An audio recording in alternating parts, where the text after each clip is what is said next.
से पॉल से कि वो सामने आए और खुदा उनके जिंदा पाक करें।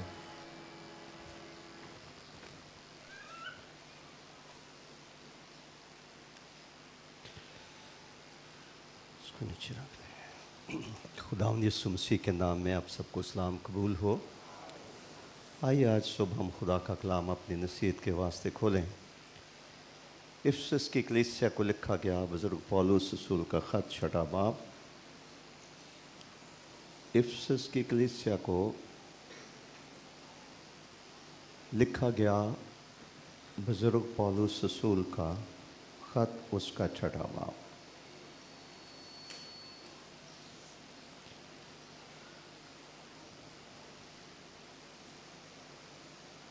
पहली आयत से चौथी आयत तक 4 आयत की तलावत सुनिए। आए फर्जंदो, खुदावन में अपने माँ बाप के फरमाबरदार रहो, क्योंकि ये वाजिब है। अपने बाप की और माँ की इज्जत कर, ये पहला हुक्म है जिसके साथ वादा भी है, ताकि तेरा भला हो और तेरी उम्र ज़मीन पर दराज हो। और ऐ औलाद वालों, तुम अपने फर्जंदों को गुस्सा ना दिलाओ, बल्कि खुदावन की तरफ से तरबियत और नसीहत दे देकर उनकी परवरिश करो। खुदा के कलाम के पढ़े और सुने जाने पर उसकी बरकत हो।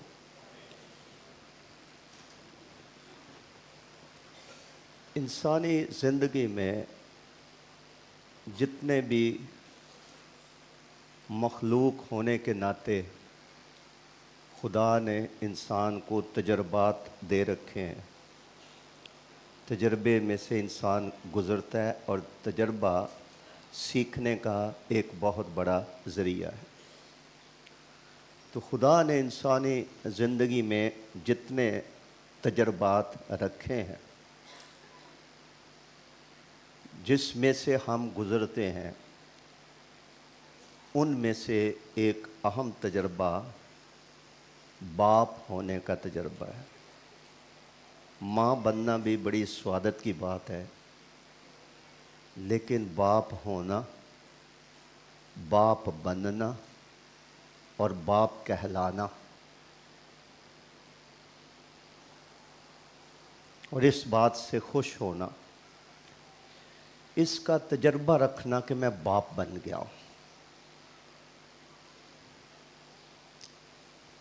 आज की दुनिया में है तो ये बड़ा आसान बाप बनना, लेकिन इसके साथ जुड़ी हुई जिम्मेदारियाँ, खुदा के अहकामात, खुदा का इलाही इरादा, उसको बहुत कम लोग समझते हैं। दुख होता है जब छोटी उम्र में किसी लड़की को माँ बनने का शौक़ हो जाता है, या लड़का भी पाँव पर खड़ा नहीं होता तो वो शादी करना चाहता है, और जिस तरीके से भी आज हो रही हैं वो आपके सामने।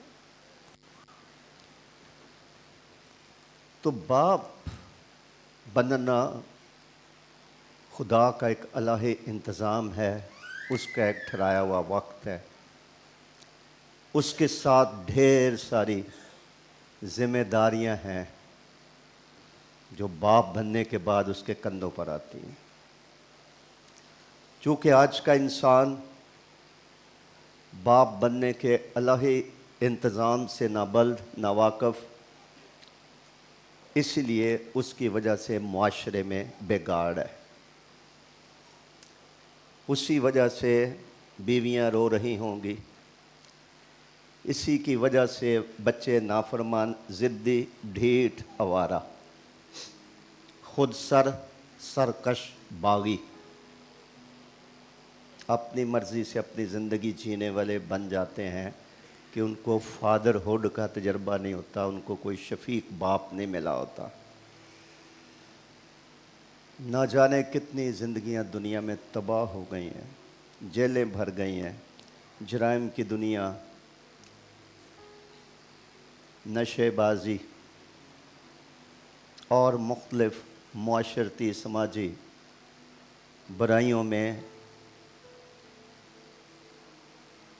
कमज़ोर बाप की वजह से बच्चे धकेले जाते हैं।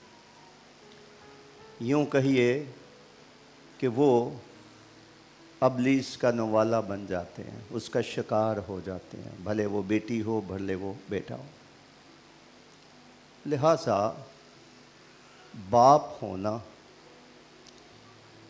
होने की जिम्मेदारियां समझना, खुदा के खौफ और खुदा की मदद से उनको निभाना, ये आज की दुनिया में तमाम इंसानों को बहुत बड़ा चैलेंज है। एक बहुत बड़ा जाति जूलियत की तरह पहलवान है, जॉइंट है, जिसका आज के ख़ानदानों में घरानों को सामना करना पड़ता है। चैलेंज है, बच्चों की परवरिश कैसे की जाए, कैसे खुदा चाहता है कि हमारे बच्चे हों, कैसे उनकी शख्सियतें हों, ज़िंदगियां हों, ये एक बहुत बड़ा चैलेंज है। गुर्बत के साथ साथ, बीमारी के साथ साथ, बेरोज़गारी के साथ साथ ये भी एक बहुत बड़ा चैलेंज है। दुनिया को संवारने में बाप का बड़ा किरदार है, माँ का तो है ही है। तो इस चैलेंज का मुकाबला करने के लिए हम मसीहों को ये शरफ़ हासिल है कि हमें रूहानी वसाइल बख्शे गए हैं। खुदा की मदद लेकर जो काम कोई इंसान अपनी ताकत, खूबी और लियाकत से नहीं कर सकता, वो खुदा से कुव्वत, ताकत, हिकमत, दनाई, फ़हम लेकर खुदा के मेयार के मुताबिक जो ज़िंदगी वो चाहता है, इंसान वैसी ज़िंदगी बसर कर सकता है। बहुत बड़ा चैलेंज है। एक आयत मैं पढ़ाऊँगा और ये बड़ी बदनसीबी होगी किसी फैमिली की जिसमें ये आयत पूरी हो जाए।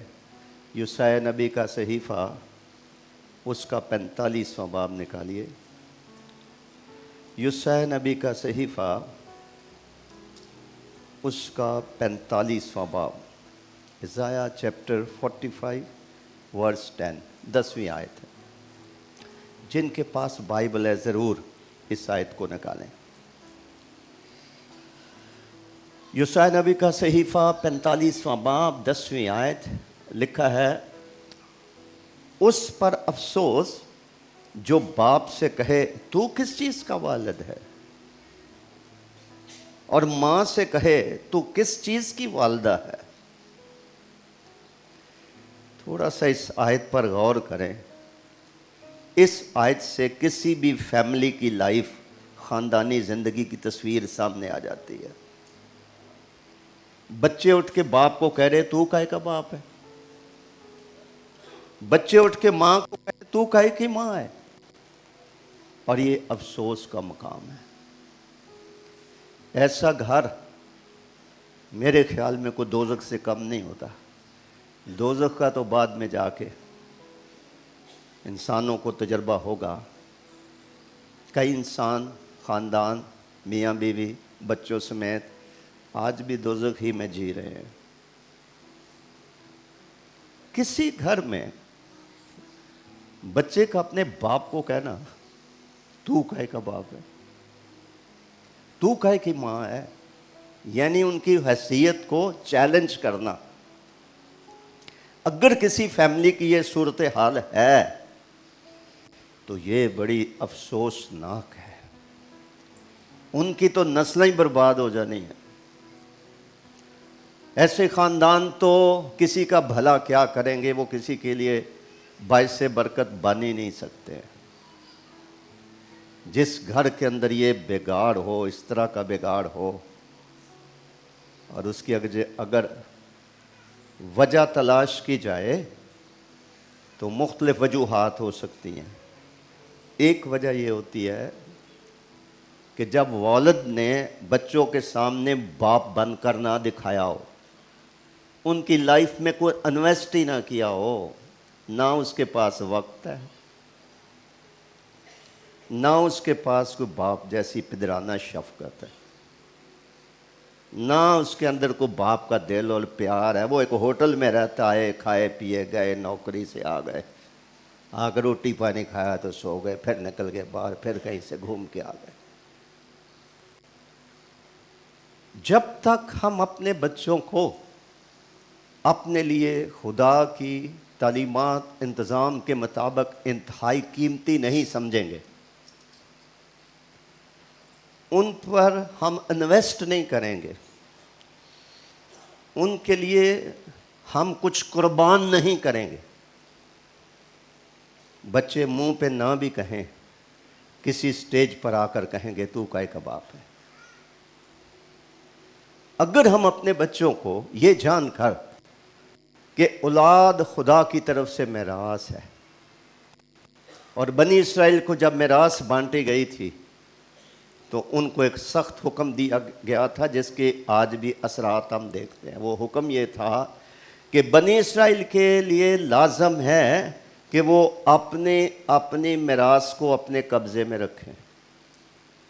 वो तो जायदाद की सूरत में थी, वो तो ज़मीन की सूरत में थी। इसराइली और फ़लस्तीनियों की तो यही तो लड़ाई है। इसराइली लोग ये कहते हैं कि ये ज़मीन खुदा ने हमारे बाप दादा से वादा करके मिरास के तौर पर हमें दी हुई है। फ़लस्तीनी कहते हैं कि तुम नाजायज़ काबज़ हो, ये हमारी है, छोड़ो इसको। वो कहते नहीं, हमारे बाप दादा के साथ यहोवा खुदा ने वादा किया हुआ था, जिसे वादा की हुई सरजमीन कहते हैं, खुदा की तरफ से हमें मिली है, हम उसका 1 इंच भी नहीं तुम्हें देने देंगे।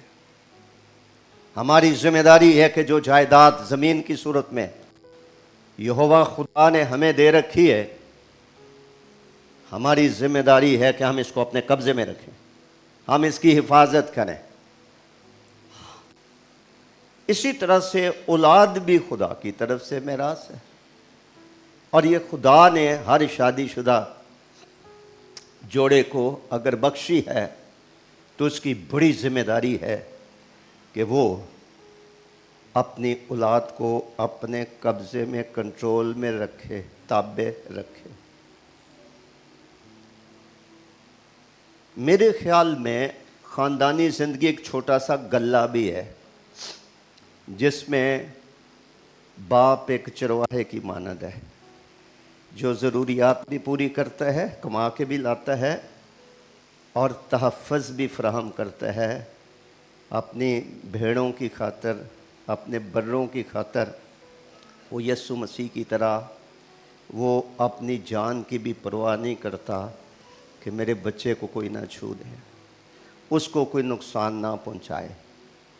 वो कैसा बाप है जिसके सामने उसकी भेड़ को कोई उठा कर ले जाए और बाप सोया हुआ और सूटे लगा रहा हो।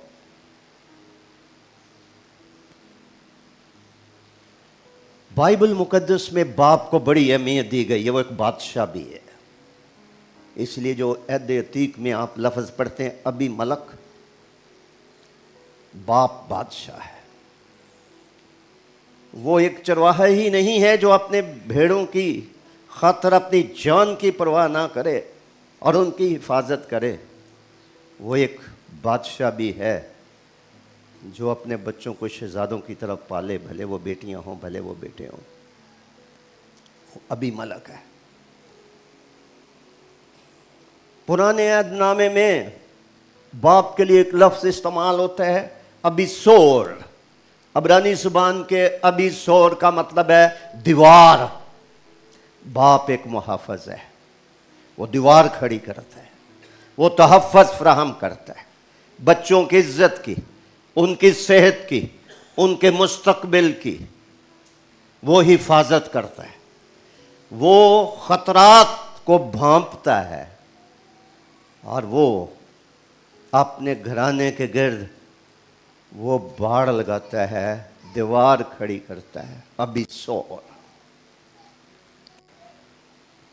फिर बाप के लिए एक लफ्ज़ इब्रानी में इस्तेमाल होते हैं, अभी साफ। अभी साफ का मतलब होता है बाप जमा करता है। आज मेरा दिल शुक्रगुजारी से भरा है उन बहनों के लिए जिनके आदमी कमाते नहीं और घर की ज़रूरियात पूरी नहीं करते, और वो बेचारी मेहनत मशक्क़त करके तो बच्चों को पाल रही है। बाप का काम है जमा करना, बाप का काम है मुहैया करना। वो जितनी भी मेहनत कर सके हलाल की कमाई करके बच्चों की ज़रूरियात को पूरा करे। माँ की कमाई एक अज़ाफ़ी बरकत है जो शौहर की मददगार है। वो मेहनत करती है, कमाती है, घर की आमदनी बढ़ाती है और बच्चों की ज़रूरियात पूरी होती हैं ताकि घर के अंदर सुकून और इत्मीनान रहे, बच्चे अनपढ़ ना रह जाएं, आवारा ना हो जाएं, वो अपने पाँव पर खड़े हों, कल को वो एक अच्छी ज़िंदगी, बावकार ज़िंदगी इस मुआशरे में गुजार सकें, किसी के आगे हाथ ना फैलाते फिरें, किसी को कुछ देने के लायक हो जाए। तो बाप एक दीवार भी है और बाप जमा करने वाला भी है। अबरानी में एक और नाम बाप के लिए इस्तेमाल होता है, अबीदाग। अबीदाग का मतलब होता है बाप जानता है।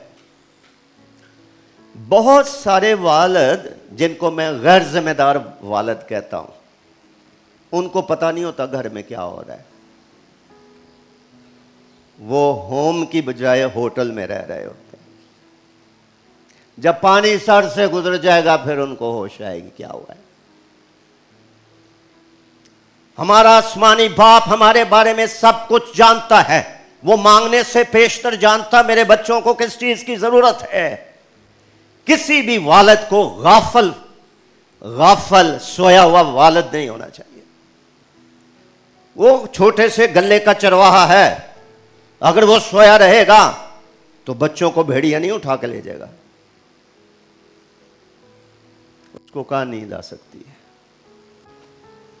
तो बाप जानता है।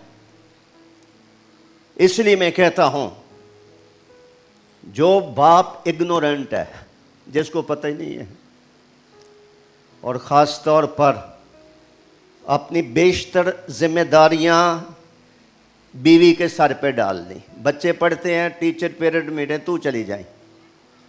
और कभी स्कूल वालों ने बाप की हो सकता है शक्ल भी ना देखी हो, कोई और काम अच्छा तू कर ले। बच्चों के मामले आते हैं वो देख ले। बहनों भाइयों, ये एक बड़े एजाज की बात है, बच्चे सांझे हैं। बाइबल में ये नहीं लिखा बाप की इज्जत कर। मां और बाप दोनों जिंदगी की नेमत के वारिस। वो एक खानदानी जिंदगी के दो पहिए हैं जिनके बगैर खानदानी और इज़्दवाजी जिंदगी आगे बढ़ नहीं सकती है। तो लिहाजा दोनों की जिम्मेदारियां हैं, औलाद दोनों की है। इसीलिए जब मियां बीवी के झगड़े होते हैं और फिर बच्चों के मसाइल जब अदालतों में जाते हैं तो फिर शौहर धमकी देता है, ये मेरा बेटा, मैंने इसको ले लूंगा और तुझे छोड़ दूंगा। मां कहती है मैं मर जाऊंगी, मैं अपना बच्चा नहीं दूंगी, मैं अदालत से रजू करूंगी। बच्चा बीच में सीधे से मां खींच रही है, उधर से बाप खींच रहा है। तबाह करके रख देंगे उसकी शख्सियत को। बच्चे दोनों के हैं, दोनों के सांझे हैं, दोनों के मलाप से पैदा हुए हैं, दोनों वारस हैं उनके, मालिक हैं उनके।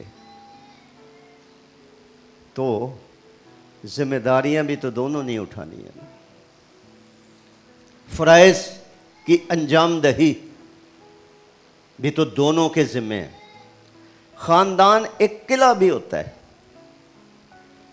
और उस किले में आमतौर पर माँ है जो बच्चों को लेके बैठी होती है हिफाजत के लिए। उसके लिए की हिफाजत करना, वो भी शौहर की या बाप की बहुत बड़ी जिम्मेदारी है कि वो सिर्फ बच्चों की माँ पे सब कुछ ना छोड़ दे। गाफल बाप, सोया हुआ बाप, आराम तलब बाप और खुद गर्ज बाप। कई साल पहले मैं हैरान हुआ, किसी फैमिली में मैं विजिट कर रहा हूं, घर में गुर्बत है, मियाँ बीवी के झगड़े हैं, बच्चे तंग है माँ बाप की ज़िंदगी और गाली गलौज झगड़ों से। एक दिन मैं गया, बच्चे भूखे पेट थे, वो बाप रास्ते में मुझे मिल गया, किसी होटल से थोड़ा सा सालन लेके 2 रोटियां लेके आके भूखे बच्चों के सामने बैठ के खा के सिगरेट लगाया बाहर। मैं क्या क्या आपको बताऊं। ऐसे ऐसे भी आज के मुआशरे में घराने हैं जहां खुद गर्जी की इंतहा नहीं है। वो बाप हो और उसका बच्चा उसके सामने भूखा हो और वो सब कुछ खा जाए, कैसा बाप हो सकता है। इसी को तो ऐसे बच्चे कहेंगे, तू किस चीज का बाप है, तू किस चीज की मां है। जब मां का किरदार ठीक ना हो, उसके किरदार पर हरफ हो, तो कहेंगे ना। बहुत बड़ा जाज है, खुदा खालक है, खुदा ने इंसान को भी खालक बना रखा है। मियाँ बीवी दोनों ज़िंदगी की नेमत के वारिस हैं और उस ज़िंदगी को जो खुदा ने हमें दे रखी है, उसको मुर्गियाँ समझ के, जानवर समझ के घर से बाहर निकाल देना, जाओ घूम कम के आ जाओ। बाप की आंख अपनी औलाद पर होनी चाहिए। वो निगहबान है, वो निगरान है, वो मुहाफ़िज़ है, उसने मुहैया करना है, उसने अपने बच्चों को ख़तरात से बचाना है। अगर वो गाफल किस्म का बाप होगा जिसको कुछ पता ही नहीं है, फिर उसके नताइज सामने आ जाएंगे।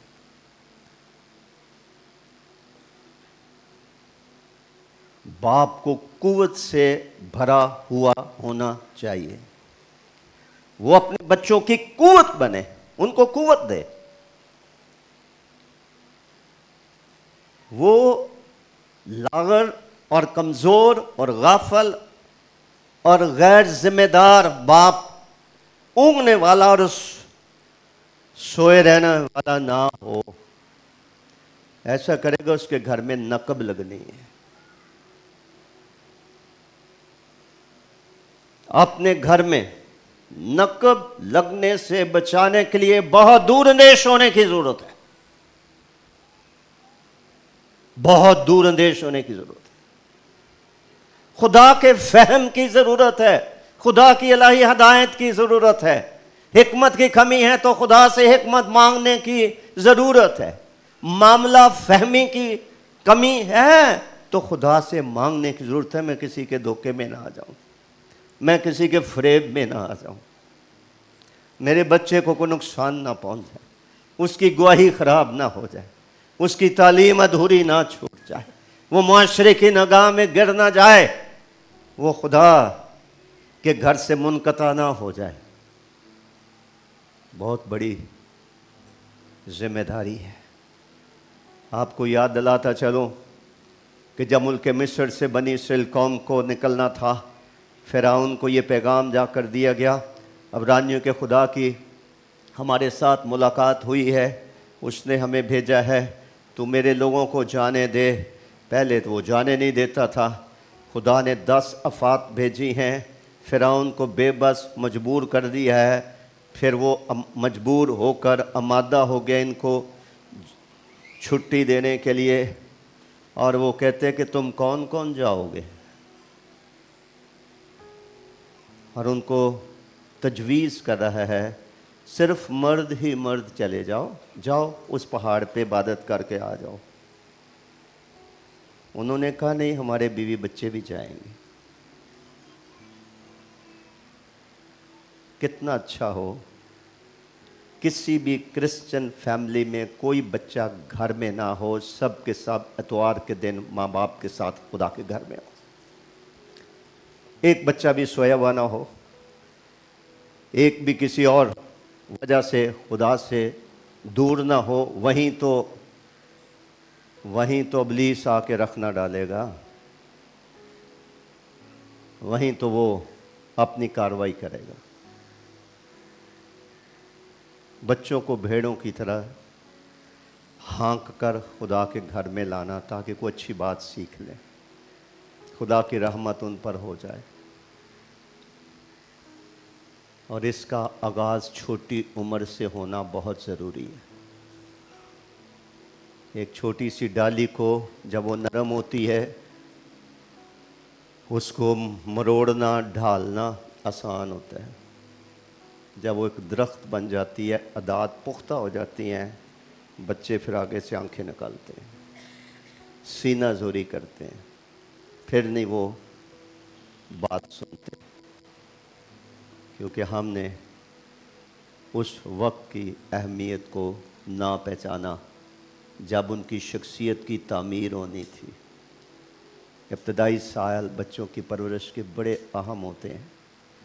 माँ की शफ़क़त मिले, बाप का प्यार उनको मिले, केयर उनको मिले, वक़्त उनको मिले, उनको महरूमियों से बचा कर रखा जाए, बुरी सोबतों से बचा कर रखा जाए। फिर एक बड़ी तबाही, गौर से सुन लो, हफ्ता हो गया, खुदा करूँ मेरा पीछा नहीं छोड़ रहा जो मैं अब बात बता रहा हूँ आपको। एक और बड़ी तबाही हमारे घरानों में ये है, माँ कुछ कहती, बाप कुछ कहता है। ये भी बच्चों की तबाही में एक अहम किरदार अदा करती है। ये कमज़ोरी, मियाँ बीवी की बात एक होनी चाहिए। ये नहीं बाप किसी चीज़ से मना करे तो माँ लाड प्यार में बच्चे को बिगाड़े। और तभी नहीं है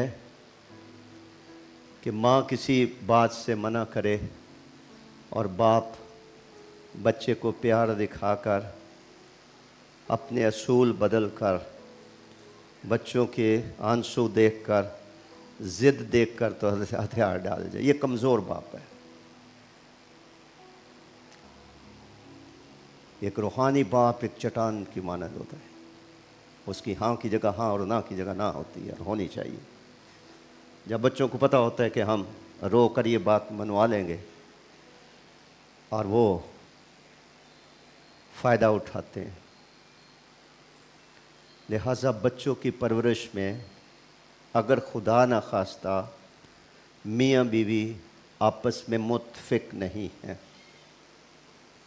तो इसका बच्चों की परवरिश पर बुरा असर पड़ना है। दोनों को एक बोली बोलने की ज़रूरत है, एक ही ख्याल रखने की ज़रूरत है। और कभी कभी लाशौरी तौर पर माँ और बाप तरफदारी की मोहब्बत के मुर्तकिब होते हैं। याकूब और एसाव, अगर इन दोनों भाइयों की नाराज़गी देखी जाए, 20 साल तक नाराज़ रहे हैं और बड़े भाई ने फैसला कर रखा है कि जो ही मेरा बाप मरेगा मैं इसको ज़िंदा नहीं छोड़ूंगा। उसकी रूट अगर आप तलाश करें तो एक बेटा माँ का बेटा था। याकूब को माँ पसंद करती थी, तरफदारी की मोहब्बत। बाप भुना हुआ गोश्त पसंद करता था, ये शिकार मार कर ला कर भुना गोश्त उसको खिलाता था।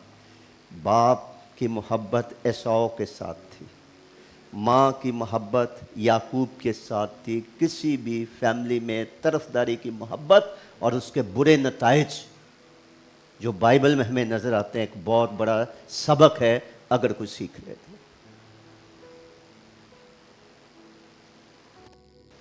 जिस घर में माँ ये तासर देने की कोशिश करेगी कि ये बाप से मुतनफ़र हो जाए, बच्चों के बाप के फासले बढ़ जाएं और बच्चे मेरे साथ ज़्यादा अटैच रहें। ये बहुत बड़ी गलती होगी। अगर बाप बच्चों को बाहर ले जाता है, कुछ चीज़ें खिला देता है, उनको बच्चे खुश हो जाते हैं, हमारा बाप बड़ा अच्छा है। और माँ मना करती है, वो बुरी बनती है।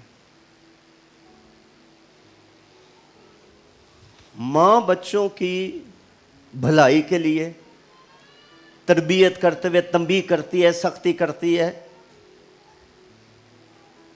और बाप उसके साथ इत्तेफाक नहीं करता, या बाप ऐसा करता है, माँ उसके साथ इत्तेफाक नहीं करती।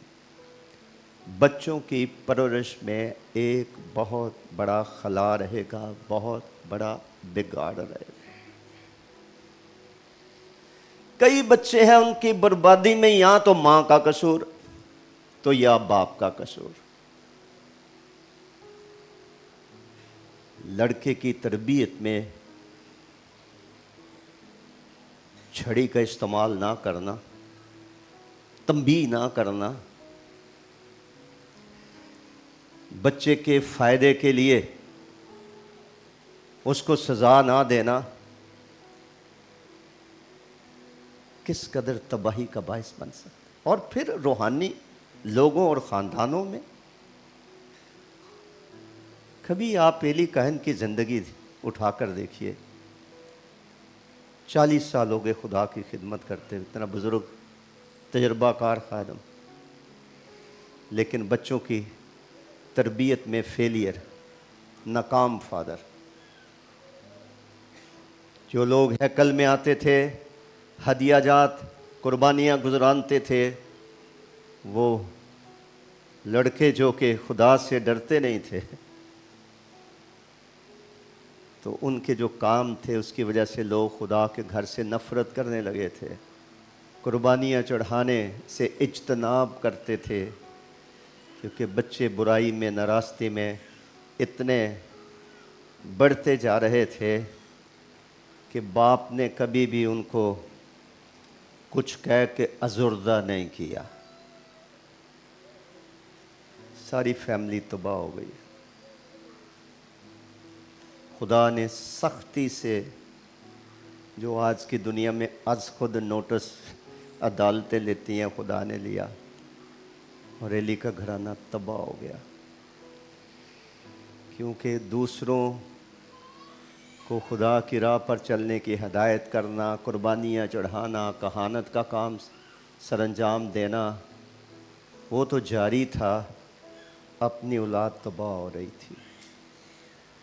मेरे ख्याल में किसी भी कामयाब इंसान को अगर आपने पहचानना हो तो उसके सारे उसके निशानात हैं।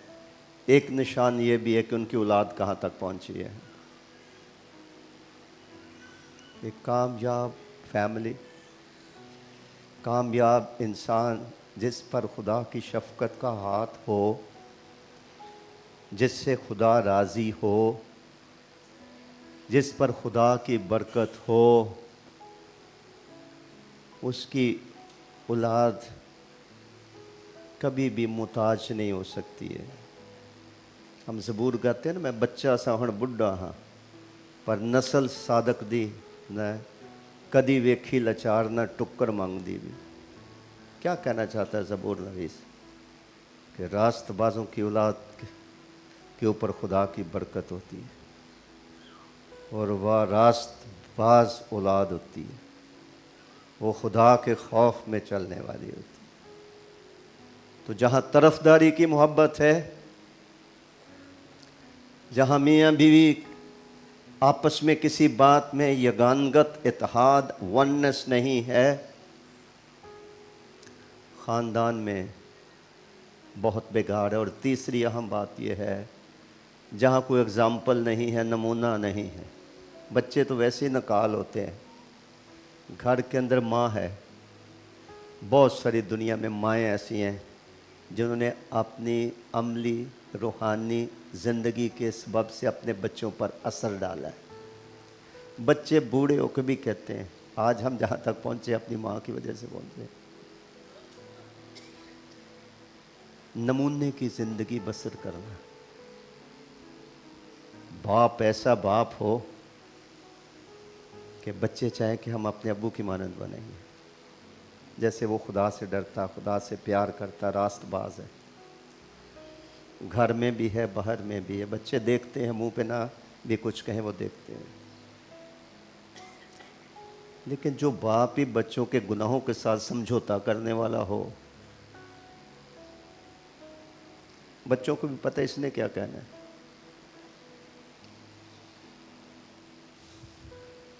कुछ अरसे के बाद खामोश हो जाएगा, हर बात को कबूल कर लेगा।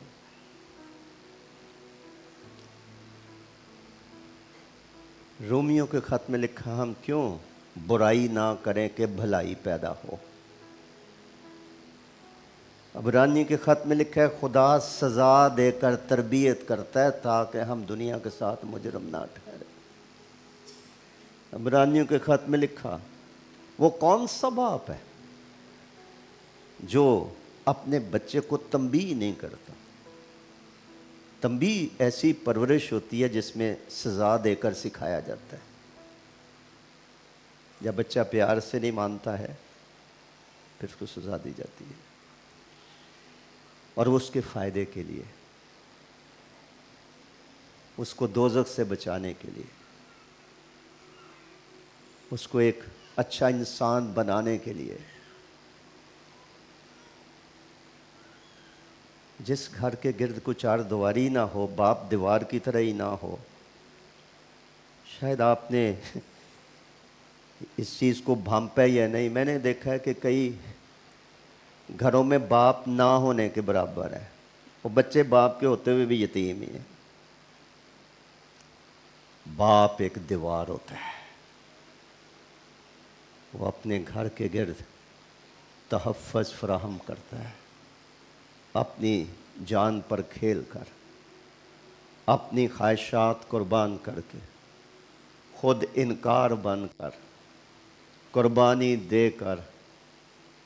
इतनी मोहब्बत वो बच्चों को देता है कि बच्चों को गलियों मोहल्लों में किसी और से मोहब्बत ढूंढने की ज़रूरत नहीं होती। क्यों बच्चे सारा दिन घर से बाहर रहते हैं?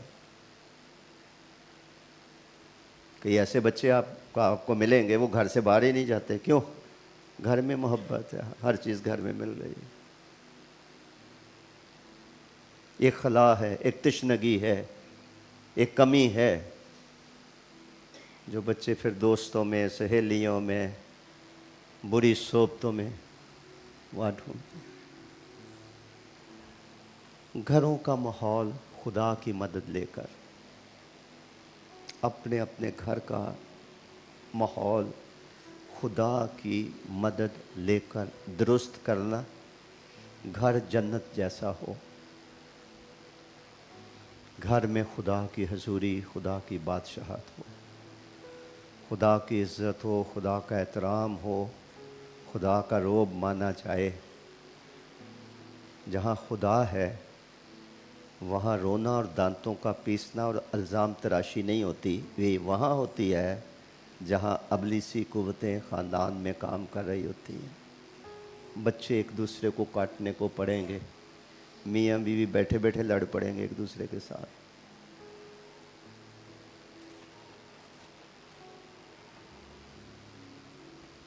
कितना अहम है,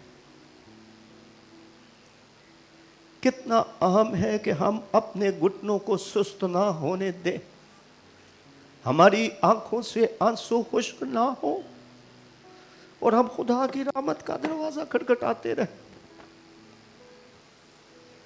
कि तू मेरी अमानत की हिफाजत कर। मैं इतना दना नहीं हूं, मैं इतना दूरअंदेश नहीं हूं, मेरे अंदर हिकमत की कमी है।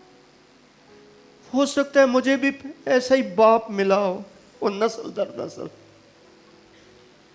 ये लानतें चलती रहती हैं। इसीलिए मलाकी नबी की किताब का आखिरी बात और आखिरी 2 आयत अगर पढ़ें तो वहाँ लिखा है कि मैं एलिया नबी को भेजूंगा, वो बाप का दिल बेटे की तरफ और बेटे का दिल बाप की तरफ करेगा।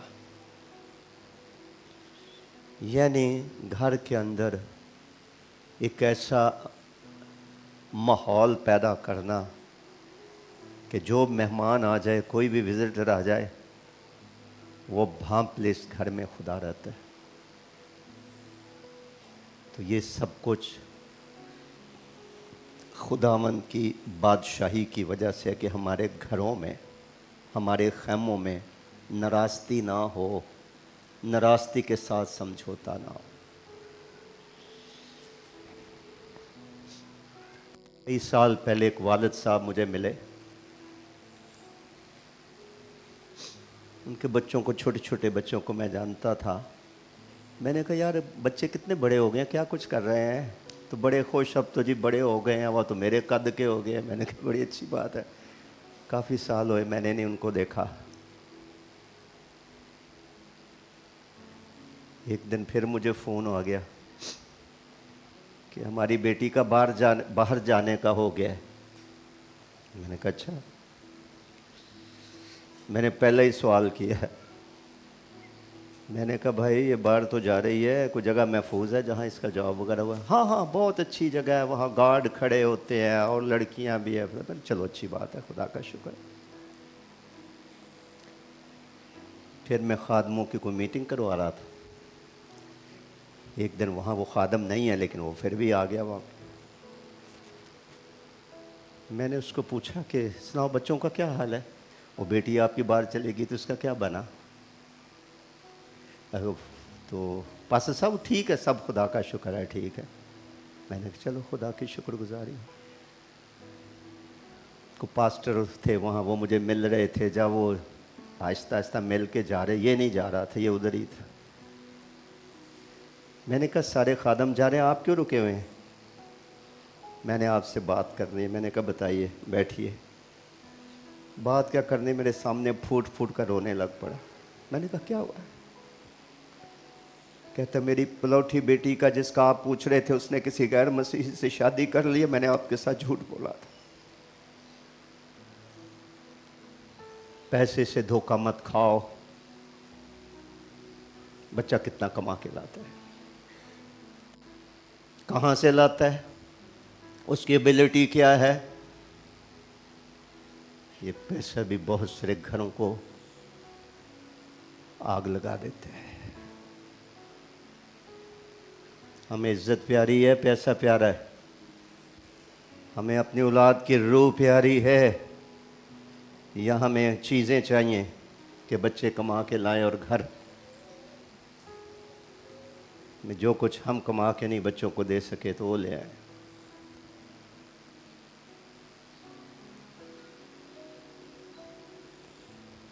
हमारे घरों में कमाई कहाँ से आ रही है? बहुत ज़रूरी है कि वालिद उस पर आँख रखे, पैसे के फ्रेब में ना आ जाए, कल को रोएगा।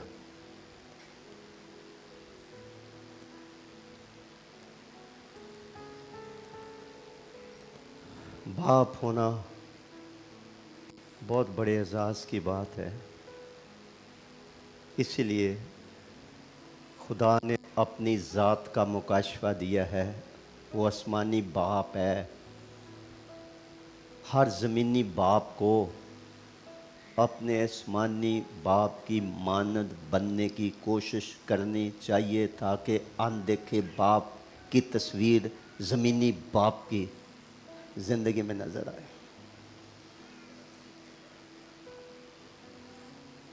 बाप ने खुद भी खुदा को नहीं देखा, बच्चों ने भी खुदा को नहीं देखा, लेकिन काश बाप खानदान में कैसा काहिन हो, ऐसा सरबराह हो कि बच्चे उस पर फख्र कर सके, बच्चे उसकी रास्तबाजी की मसालें दे सके। बरादरी में, फैमिली में, कलीसिया में, मुआशरे में। एक ऐसी अच्छी ध्यानधारी की, परहेजगारी की जिंदगी बसर की जाए। जो बाप बच्चों की मां के साथ वफादार नहीं है,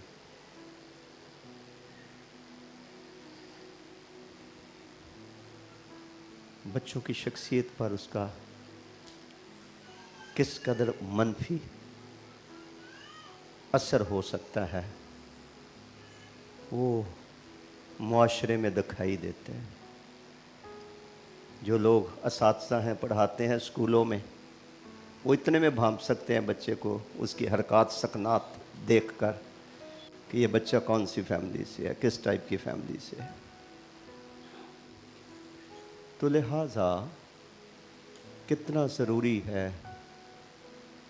कि हमारे आंसू खुश्क ना हों, हमारे घुटने ढीले ना पड़ जाएं, और आज के मुआशरे की बुराई से अपने आप को, अपने ज़वाज को और अपने बच्चों को बचाने के लिए और एक खुदा तर्स नस्ल तरबियत दे के ट्रेन करके मुआशरे को देने में हमें किस कदर अपना किरदार अदा करने की ज़रूरत है। बाप जैसी शफ़क़त अपने अंदर रखी जाए, बाप जैसी मोहब्बत अपने अंदर रखी जाए, और घर के माहौल में रत्ती भर भी बिगाड़ आने लगे तो जान जाए कि थोड़ा सा ख़मीर सारे गूंदे हुए आटे को ख़मीर कर देगा, मैं इसकी को रोकथाम करूं। और वो लोग, वो मर्द हजरात जो ये समझते हैं कि बीवी को कुछ नहीं पता,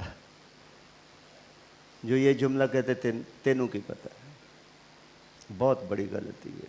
आपको नहीं पता औरत कितनी सेंसिटिव होती है और दूरअंदेश होती है। बहुत सारे ख़तरात शौहर या बाप नहीं भांप सकता, माँ भांप लेती है, खुदा ने उसको इस तरह का बनाया। तो इसलिए अगर शौहर बीवी की या बच्चों की माँ की बात पर कान ना धरे, आपस में उनकी कशमकश जारी रखें, बहस करते रहें, एक दूसरे को गलत साबित करने और ख़ुद को सच्चा साबित करने की कोशिशें जारी रखें।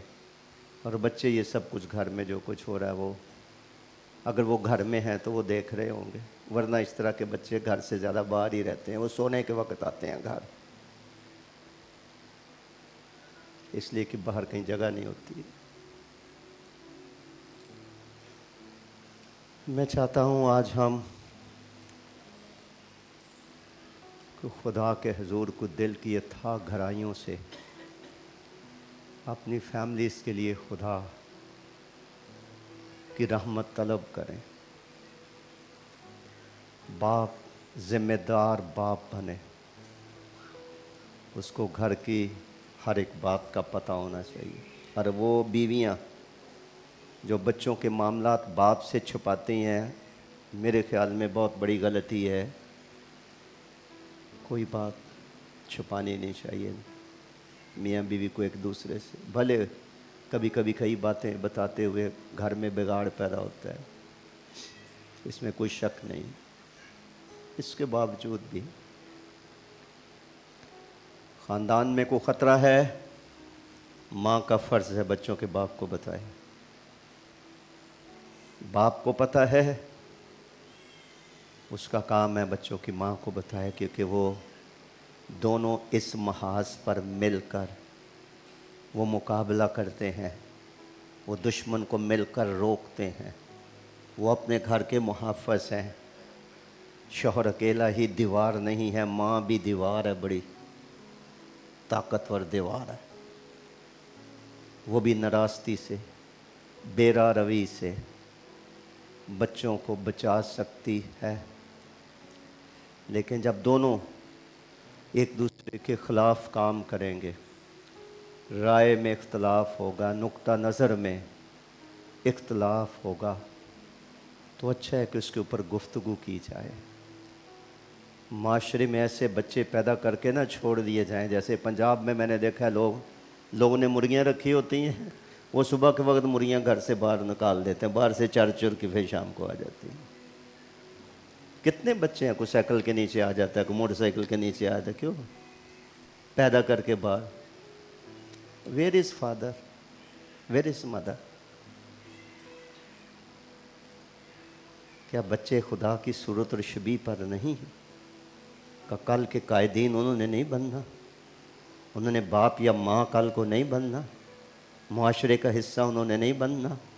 सियासी रहनुमा, मजहबी रहनुमा उन्होंने नहीं बनना? ये एक पनीरी की मानद है।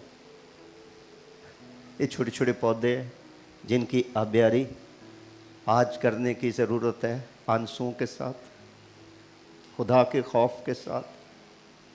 अपनी ज़िंदगी का नमूना बच्चों के सामने पेश करके बच्चे को जुर्रत कैसे हो कि वो बाप को कहे तू किस चीज़ का बाप है?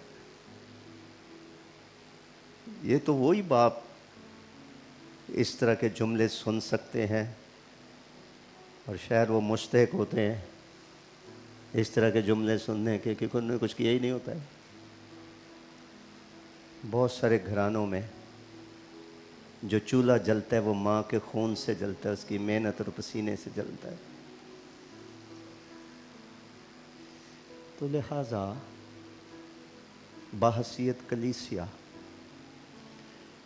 तमाम दुआ गो लोगों की बड़ी ज़िम्मेदारी है कि हम सिर्फ़ अपने और अपने बच्चों के लिए ही खुदा के हुजूर फरियाद ना करें, बाकी बच्चे भी हमारे, दूसरों के बच्चों की कमज़ोरियों से भी हमारा दिल दुखना चाहिए, ना कि हम ऐबजोई करें या किसी को बदनाम करें। ये खुदा परस्ती नहीं है। कलीसिया की इज्तमाई दुआएं मुख्तलिफ़ ख़ानदानों के लिए होनी चाहिए कि खुदा की बादशाही का झंडा हमारे इज़्दवाज में, हमारी ख़ानदानी ज़िंदगी में लहराता हुआ दिखाई दे। किसी बच्चे को ख़तरे में देखते हैं, उसको वार्न करें, आगाह करें, ख़बरदार करें, दुआ करें। और कभी कभी माँ बाप को शिकायत लगाए ना कि आपका बच्चा हमने ये करते देखा है, वो करता है, तो वो उल्टा शिकायत लगाने वाले से नाराज़ हो जाते हैं कि आप हमारे बच्चे को बदनाम कर रहे हैं। जब वो गुल खिला देता है ना, तो फिर समझ आ जाती है। इसीलिए कई शरीफ लोग फिर अपना मुंह बंद रखते हैं, वो नहीं बताते, वो कहते ठीक है, जब इनको होश आएगी इनको खुद ही पता चल जाएगा। तो लिहाजा बच्चों का भी फ़र्ज़ है माँ बाप की बात सुने। ये एक बहुत बड़ा चैलेंज है। और आखिरी ज़माने की जो निशानियाँ हैं, कुछ निशानियाँ लिखी हुई हैं मत्ती की इंजील के 24 बाब में, आखिरी ज़माने में क्या होगा। कुछ निशानियाँ लिखी हैं तिमोथी इसके दूसरे ख़त के 3 बाब में लिखी। उनमें एक निशानी ये लिखी हुई है कि आखिर ज़माने में औलाद नाफरमान होएगी, ढीठ होएगी, माँ बाप की नाफरमान होगी। ये आखिरी ज़माने की एक निशानी लिखी हुई। लेकिन ढीठ और नाफरमान दुनिया के लोगों की औलाद तो हो, लेकिन हम जो खुदावन के लोग और उसकी चरागाह की भेड़ें, जिनके साथ नहायत कीमती और बड़े वादे किए गए हैं, जिनके साथ खुदा है, जिनके बारे में खुदा ने कहा था नापाक चीज़ को ना छुओ, तो मैं तुम्हें कबूल कर लूँगा, मैं तुम में चलूँगा और मैं तुम में बसूँगा, तुम मेरे बेटे बेटियाँ होंगे और मैं तुम्हारा बाप होऊंगा, रब्बुल फाज फरमाता है। उन फैमिलीज़ के घर का माहौल और बेखुदा या गैर ईमानदार लोगों के घर का माहौल फ़र्क होना चाहिए। लिखा है खुदा मोहब्बत है, खुदा मोहब्बत है। जिस घर में मोहब्बत का राज है, समझे वहाँ खुदा का राज है। जहाँ खुदा का राज है वहाँ इब्लीसी क़ुव्वतें कैसे खुदा को हरा सकती हैं और खुदा की हजूरी को, मौजूदगी को धकेल सकती हैं और अपनी बादशाहत कायम कर सकती हैं। खुदा हमारे इस खैमे में भी हो। घराने का सरबराह बड़ा अहम है कि उसके ऊपर खुदा की अनाइंटिंग हो, खुदा की नज़र करम हो, खुदा उससे राज़ी हो, उसकी बरकत नीचे उसकी औलाद तक ट्रांसफ़र हो, उनकी औलाद की बरकत अगली नस्ल तक ट्रांसफ़र हो। खुदा नस्लों का खुदा है, उसकी वफ़ादारी पुश्त दर पुश्त रहती है। तो लिहाजा अपने घर की खबरगिरी करना, कहाँ रखना है, कहाँ सुराख है, कहाँ से दुश्मन को अंदर दाखिल होने का मौका मिल सकता है, मुमकिना ख़तरात को भांपा जाए और उन सुराखों को, रास्तों को बंद किया जाए ताकि हमारे घरों के अंदर रास्तबाजी बसी रहे। हमारे घरों के अंदर खुदा की हुक्मरानी और खुदा की बादशाही का झंडा बाप से लेकर माँ और फिर नीचे बच्चों की ज़िंदगियों में दिखाई दे। पैसे के फ़रेब में ना आना। आखिरी ज़माने की एक और निशानी भी है और वो है कि दानिश अफसूं हो जाएगी, अक्ल बहुत बढ़ जाएगी। आप माशरे में नज़र दौड़ा के देखें, 50-60 साल का भी बाप हो या माँ होगी, बच्चे उनको भी बेवकूफ़ बना जाते हैं। अक्ल बढ़ गई है ना। माँ बाप का मुंह खुला का खुला रह जाता है। ये क्या हुआ है?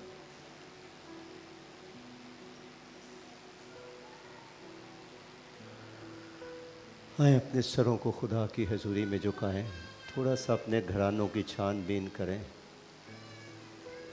इन कीमती ज़िंदगियों को बर्बाद ना होने दें। जब सब कुछ लुट जाए, इसके बाद का पछताना और आंसू और माफ़ियाँ, वो उस नुकसान को वापस नहीं ला सकती। जैसे तीर कमान से निकल चुका होता है, बात मुंह से निकल जाती है, इसी तरह से हालात। बच्चों को अपनी जान से ज़्यादा अजीज़ रखें, इनको अपनी आँखों से ओझल ना होने दें। आंखें खुली रखें, कान खुले रहे, निगरानी करें, देखभाल करें। अभी हमने पढ़ा, खुदावन की तरफ से उन्हें नसीहत करें, उनकी परवरिश करें। तमाम माँ बाप जानते हैं कि आज की दुनिया में बच्चों की परवरिश इतनी आसान नहीं रही है, मुश्किल से मुश्किल तरीन होती जा रही है, लेकिन खुदा की मदद दस्तयाब है। खुदा की मदद से हम कमज़ोर इंसान ज़ोर हासिल कर सकते हैं, हम नादान इंसान खुदा से दनाई और फ़हम हासिल कर सकते हैं। खुदा की इलाही मुदाखलत से हम बड़े नुकसान से बच सकते हैं। लिखा, होशियार बला को देखकर छिप जाते हैं, नादान बड़े चले जाते और नुकसान उठाते हैं। जिस तरह ख़ानदान की ज़िंदगी की गाड़ी चल रही है, बस उसी के चलते रहने से हम अगर मुतमय्यन हैं तो हम ख़तरे में हैं।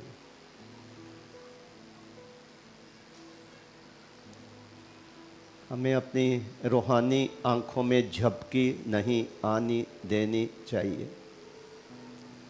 रूहुल कुद्स की तहरीक आवाज़ जो अंदर से उठती है, खुदा एक बार नहीं 2 बार कलाम करता, इंसान उसका ख्याल करे या ना करे, उस आवाज़ को सुनकर तौबा ना करना, बाज ना आना, तरीक़ेकार ना बदलना, रवैये ना बदलना, फ़ैसले ना बदलना, पीछे ना हटना।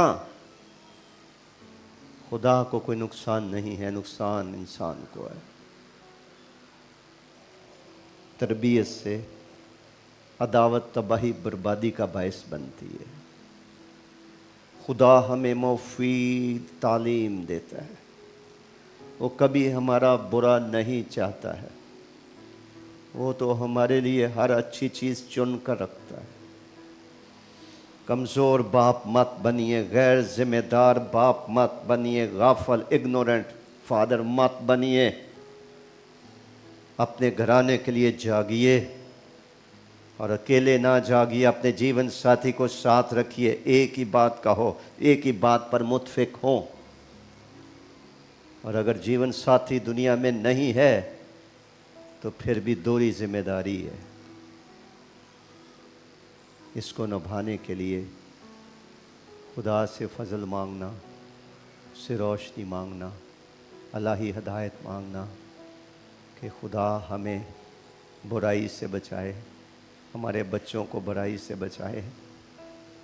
कितने अफसोस की बात होगी किसी ख़ानदान के लिए, किसी वालिद के लिए, वालदा के लिए, जिसे बच्चे कहें तू किस चीज़ का वालिद है, तू किस चीज़ की वालदा है।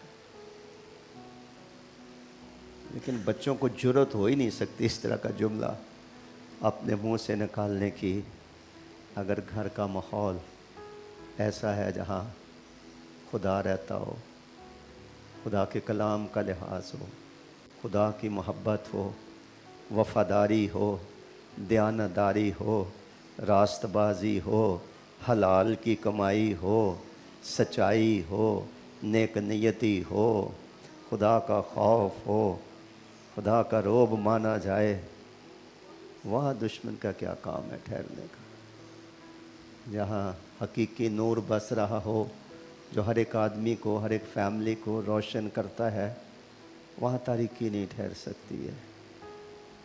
वाल में बाला का आफताब है, जिसकी किरणों में रोशनी भी है और शफा भी है।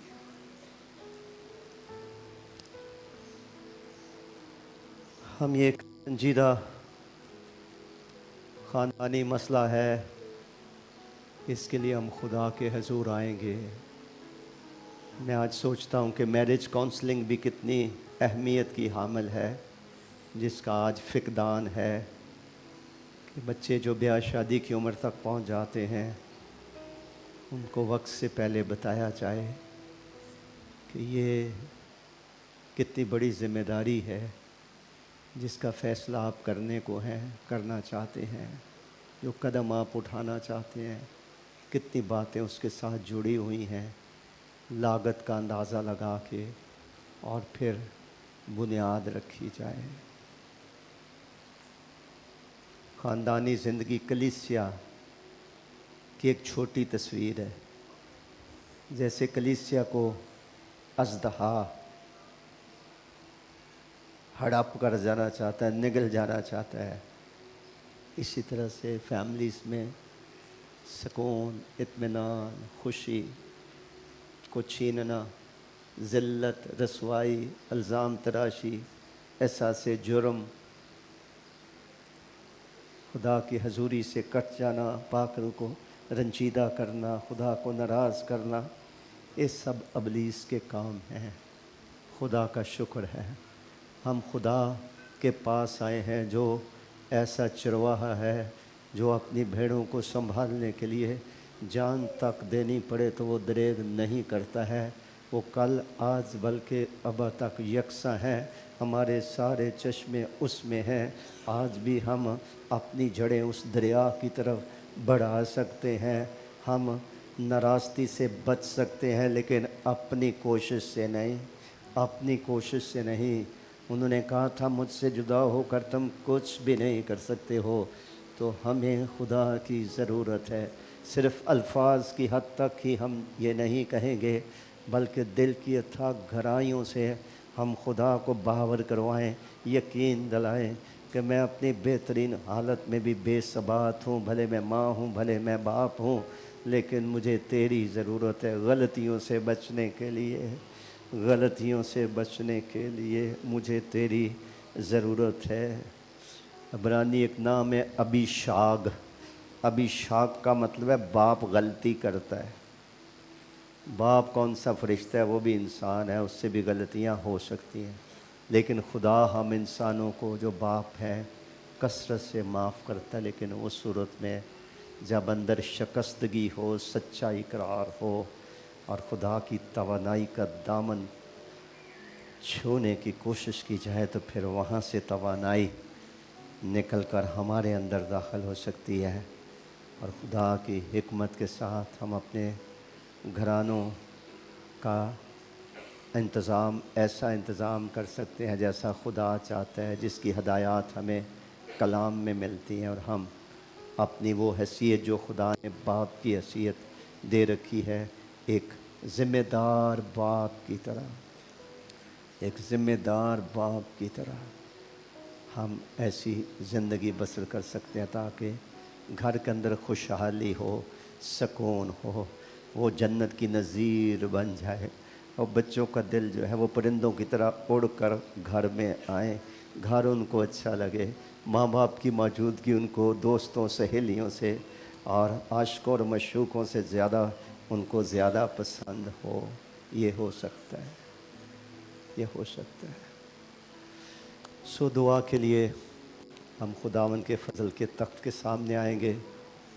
किसी को भी ज़रूरत है या खुदावन ने आपके साथ कलाम किया है, आप चाहते हैं कि मेरे लिए कलीसिया दुआ करे, हम मिलकर खुदा के फजल के तख्त के सामने आएँ, तो ऐसे बाप हों, माएँ हों, बच्चे हों, वो जल्दी से अपने कदमों पर खड़े हो सकते हैं। हम खुदावन की पोशाक को छूने को, हम खुदावन के हुज़ूर गड़गड़ाने को हैं, हम खुदा मदद हासिल करने के लिए फरियाद करने को हैं। वो खुदा है जो हमारा खैर खा है, हमारी औलाद का खैर खा है। वो तो चाहता है कि इब्राहिम जैसे हम बाप बने। इब्राहिम वो शख्स है, पैदाइश की किताब के 18वां बाब निकाल के पढ़ लेंगे तो वहाँ लिखा है कि मैं जानता हूँ कि इब्राहिम अपनी औलाद को खुदा की राह पर चलने की तालीम देगा। ये तो एक मर्द ईमान है ही है, लेकिन ये अपने बच्चों को भी सिखाएगा खुदा की राह पर चलो। खुदा ने कहा मैं जानता हूँ ऐसा करेगा।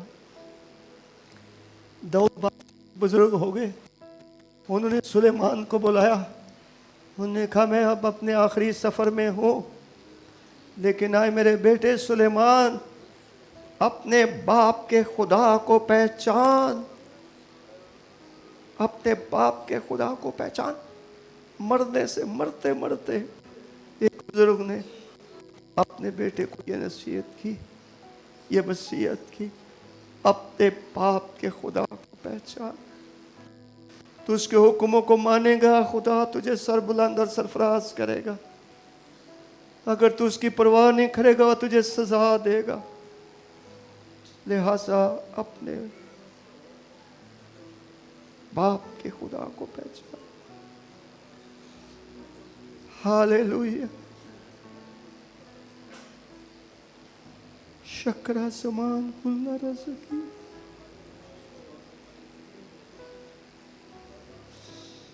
खुदा बाप, हम कमज़ोर इंसान, तेरा म्यार बहुत बड़ा है। तेरी तालीम पर अमल करना हम इंसानों के लिए इतना आसान नहीं।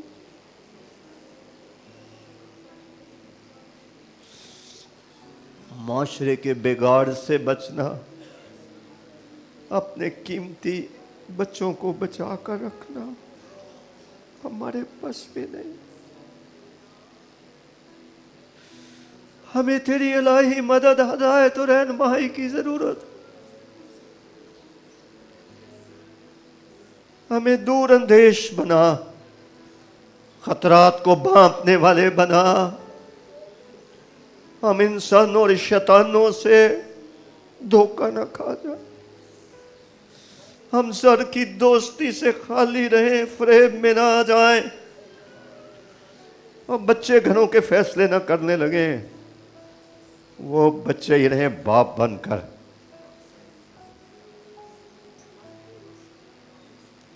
घराने के फैसला जात ना करें। हमें अपनी जिंदगियां अपने बच्चों के लिए निशावर करने की तौफीक दे। उनकी तरबियत में कोई कसर उठा ना रखें। मियाँ बीवी के दरमियान यगानगत और इत्तेहाद हो, एक ही बोली बोले,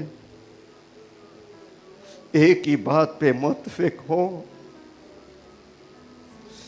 अपने घरानों में लगने वाली आग को पहले से बचाने का कुछ सद्देबाब कर लें।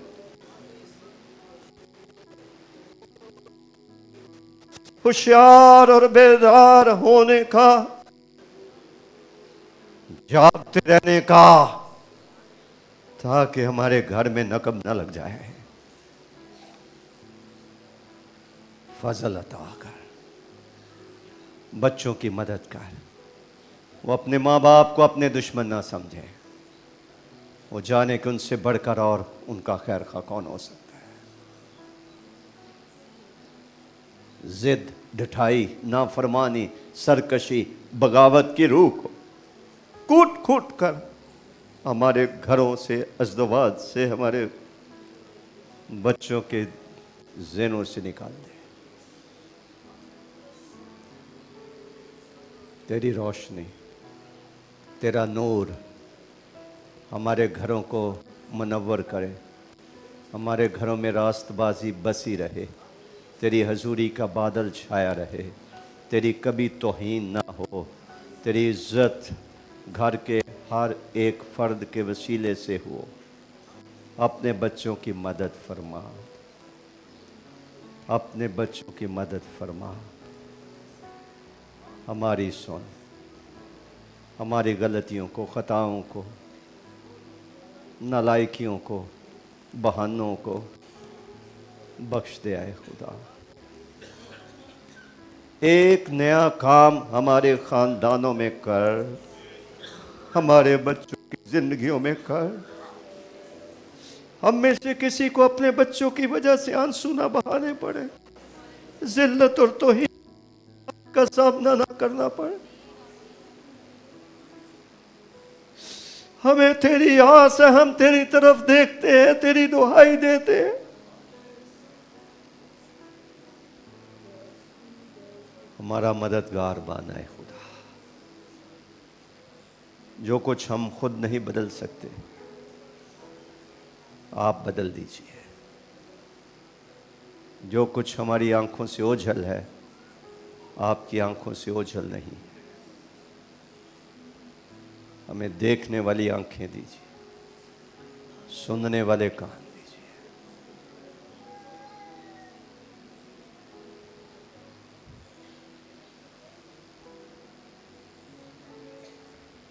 हमारी सुनिए। हम आपके प्यारे बेटे खुदावन यीशु मसीह के पाक नाम का वास्ता देकर मांगते हैं। सब